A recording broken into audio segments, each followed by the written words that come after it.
ನೋಡಿ ಸರ್, ಈ ರಸ್ತೆಗೆ ಅಟ್ಯಾಚ್ ಆಗಿರುವಂಥ ಜಾಗ 1 ಎಕರೆ. ಮಳವಳ್ಳಿಯಿಂದ 15-16 ಕಿಲೋಮೀಟ್ರ್ ಆಗುತ್ತಾ. ಊರು ನೋಡಿ, ಇದೇ ಕಾಣ್ತಿರೋದೆ ಊರು. ಈ ಊರಿಗೆ ಅಟ್ಯಾಚ್ ಆಗಿರುವಂಥ ಜಾಗ 1 ಎಕರೆ.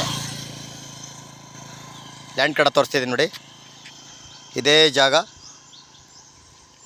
ಜಾಗ ಮಾತ್ರ ಸೂಪರಾಗಿದೆ ನೋಡಿ, 1 ಎಕರೆ. ಇಲ್ಲಿ ಪಕ್ಕದಲ್ಲೂ ಇನ್ನೂ ಒಂದು 30 ಗುಂಟೆ ಸಿಗ್ತದ. ಇಲ್ಲಿ ಊರಿಗೆ ಅಟ್ಯಾಚ್ ಆಗಿರುವಂಥ ಜಾಗ. ಬೆಂಗಳೂರಿಂದ ಕರೆಕ್ಟಾಗಿ 115 ಕಿಲೋಮೀಟ್ರ್ ಆಗುತ್ತಾ.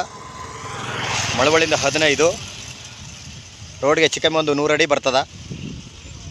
1 ಎಕರೆ ತೋಟ ಮಾಡ್ಕೊಂಡು ಹೊಳ ಹತ್ತಿರದಲ್ಲಿ ಮಣ್ಣೆ ಕಟ್ಗಿರೋರ್ಗಂತೂ ಸೂಪರಾಗಿದೆ ನೋಡಿ. ಊರು ಪಕ್ಕಕ್ಕೆ ಐತೆ, ಒಳಗಡೆ ಹನಿ ನೀರು ಅವ್ರದ್ದು ಪೈಪ್ಲೈನಲ್ಲಿ ಆಗೈತೆ. ಮಳವಳ್ಳಿಯಿಂದ 15, ಬೆಂಗಳೂರಿಂದ 115 ಕಿಲೋಮೀಟ್ರು. ಪಿತ್ರಾಜಿತ ಯಾರೋ ಪರ್ಚೇಸ್ ಮಾಡಿಲ್ಲ, ಊರಿನವ್ರದ್ದೆ. ಇವರು ಕುಂಟೆ 7 ಲಕ್ಷ ಹೇಳ್ತಾಯಿದ್ದಾರೆ. ಕೂತ್ಕೊಂಡ್ರೆ ಹೆಚ್ಚು ಕಮ್ಮಿ ನೆಗೋಷಿಯಬಲ್ ಆಗುತ್ತಾ. ನೋಡಿ, ರಸ್ತೆಯಾಗೆ ಜಾಗ ಇರ್ಬೋದು ನೋಡಿ. ಇಲ್ಲೇ ಊರು, ಮನೆ ಕಟ್ಟಿಗೆ ಆರಾಮಾಗಿರ್ಬೋದು. ಊರಿಗೆ ಅಟ್ಯಾಚ್ ಆಗಿದೆ ಜಾಗ. ಜಾಗ ಮಾತ್ರ ಸೂಪರಾಗಿದೆ. ಊರ ಪಕ್ಕಕ್ಕೆ ಎಲ್ಲ ಸೈಟ್ಗಳಾಗಂಥ ಜಾಗಗಳಿವೆಲ್ಲ ನೋಡಿ. ಜಾಗ ಹೆಂಗಿದೆ.